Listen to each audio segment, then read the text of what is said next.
اہم خبر ہے مجوزہ آئینی ترامیم کی تفصیلات NTN نیوز نے حاصل کر لی ہیں۔ مجوزہ آئینی ترمیم میں 20 سے زائد شقیں شامل ہیں۔ ذرائع کے مطابق مجوزہ آئینی ترمیم میں آئین کی شقیں 63, 51, 175, 187 میں ترمیم شامل ہے۔ ذرائع کا مزید بتانا ہے کہ بلوچستان اسمبلی کی نمائندگی میں اضافے کی ترمیم بھی شامل ہے۔ بلوچستان اسمبلی کی سیٹیں 65 سے بڑھا کر 81 کرنے کی تجویز شامل ہے۔ آئین کے آرٹیکل 63 میں ترامیم بھی تجاویز میں شامل ہے۔ منحرف اراکان کا ووٹ آرٹیکل 63 میں ترمیم بھی شامل ہے۔ آئینی عدالت کے فیصلے پر اپیل آئینی عدالت میں سنی جائے گی۔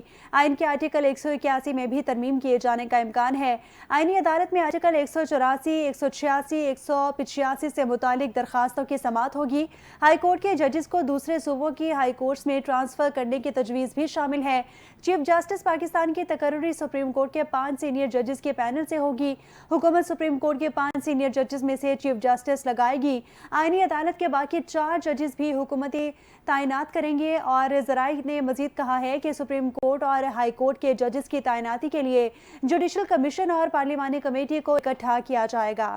اپڈیٹ کر رہے ہیں ناظرین کو اس اہم خبر کے حوالے سے کہ مجوزہ آئینی ترامیم میں 20 سے زائد شقیں شامل ہیں۔ اس حوالے سے NTN نیوز نے اہم تفصیلات حاصل کر لی ہیں، اور شقوں کے حوالے سے بتائیں تو ذرائع کے مطابق مجوزہ آئینی ترامیم میں آئین کی شقیں 63, 81, 175, 187 میں ترمیم شامل ہے۔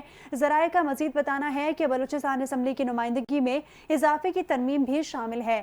بلوچستان اسمبلی کی سیٹیں 65 سے بڑھا کر 81 کرنے کی تجویز ہے۔ آئین کے آرٹیکل 63 میں ترمیم بھی تجویز میں شامل ہے۔ منحرف اراکین کا ووٹ آرٹیکل 63 میں ترمیم بھی شامل ہے۔ آئینی عدالت کے فیصلے پر اپیل آئینی عدالت میں سنی جائے گی۔ آئین کے آرٹیکل 181 میں بھی ترمیم کیے جانے کا امکان بتایا جا رہا ہے۔ آئینی عدالت میں آرٹیکل 184, 186, 185 سے متعلق درخواستوں کی سماعت ہوگی۔ ہائی کورٹ کے ججز کو دوسرے صوبوں کے ہائی کورٹس میں ٹرانسفر کرنے کی تجویز بھی شامل ہے۔ چیف جسٹس پاکستان کی تقرری سپریم کورٹ کے 5 سینئر ججز کے پینل سے ہوگی۔ حکومت سپریم کورٹ کے 5 سینئر ججز میں سے چیف جسٹس لگائے گی۔ آئینی عدالت کے باقی 4 ججز بھی حکومت تعینات کرے گی۔ ذرائع نے مزید بتایا کہ سپریم کورٹ اور ہائی کورٹ کے ججز کی تعیناتی کے لیے جوڈیشل کمیشن اور پارلیمانی کمیٹی کو اکٹھا کیا جائے گا۔